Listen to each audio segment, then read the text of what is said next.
Welcome back to another Telltale Books video. I'm Greg, and I'm here to talk about another in my series of stories by Ray Bradbury. This is number 16 on my bibliography of his works. 16th published work by him, but we're still in the fanzine days. He's still publishing in these little mimeograph fanzines that his friends were publishing. The story here is titled Luana the Living, and it appeared in Polaris magazine for June of 1940. And it is a very short story, and I read it in the earliest Bradbury, which is an awesome book, new book put out by First Fandom Experience. You go to their website and you can order this book. It's not cheap, but if you love Bradbury, it's worth it. If you don't really get into Bradbury much, maybe like the Martian Chronicles but nothing else, then you wouldn't want to get this book. But if you're really into Bradbury, this book is awesome. The information in it, the picture you get of Bradbury in his earliest writing days, it's just amazing. It's a great book. I'm loving it. And this is another of his short stories that he published. It's a one-page short story in a little mimeographed fanzine. And in this one, the narrator travels to India and hikes into the jungles of India, where he finds an area where the plants grow at an alarming rate, and it's devoid of normal jungle sounds. No birds, no monkeys, no insects, just a little bit of wind. And he comes across this village of these strange men that are living in the jungle. And these men worship the moon. As he's watching them from the bushes, they get together and do their ceremony worshiping the moon. For whatever reason, the narrator thinks it's a good idea to jump out at them and attack them. They attack back and he shoots at them. They flee. A light shines down on the narrator from the moon. The man escapes the jungle, but he goes mad. I'm leaving out some details. The story is better than what I'm giving to you here. Trust me on that one.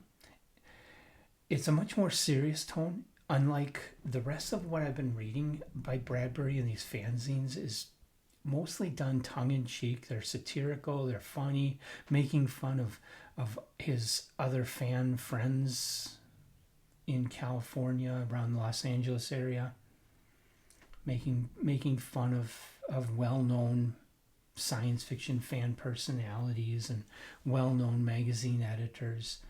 This one is a more serious story. It's a more sober story. It's almost, I felt like this would have fit very well into Weird Tales. He didn't send it to Weird Tales, but I think it would sit very well alongside the other stories that Weird Tales was publishing. It wouldn't have been one of the very best stories that Weird Tales would have done, but I think it would have felt totally appropriate among the other content in that magazine. This is the first story I've come across of Bradbury's that feels more professional, on a pulp magazine level, grant you, but it feels more professional than anything else he has written to date. It's a pretty good story, not a top tale, but pretty good, worth reading if you can find it. You might be able to find this for free somewhere online. A lot of the fanzines are scanned in, and you can find them on certain websites. I found some of them that I haven't been able to get a hold of things any other way. I found the fanzines scanned in and just free on websites on the internet. So, it's worth seeing if it's out there and reading it. And of course, this kind of weird story, kind of horror story, Bradbury would go beyond this into novels like Something Wicked This Way Comes and a lot of his short stories. So I think we see here where he is stepping out of his amateur fun days where he's just joking around, having fun, and starting to really think about being a professional writer. Recommended to the Ray Bradbury diehard completist. Recommended to anybody that likes the old pulp short stories and likes the old original Weird Tales, beyond the most famous writers that appeared in those pages. You should look this story up and read it. So, my next Bradbury, I think it's another fanzine story. It's titled The Piper. That'll be my 17th Bradbury story. I hope you'll come back and join me for that. If you've read Luana the Living, leave your comments in the comments section.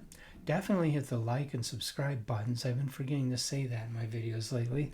Not going to forget this time, because that is important. It really helps me out. It helps me to know that it's worth continuing to keep going on this channel, which I'm going to do anyway, but what the hell. Hit the like and hit the subscribe anyway, just to make me happy, just to make my day. And I will see you, or I won't see you, you'll see me in a lot more videos coming up on Telltale Books.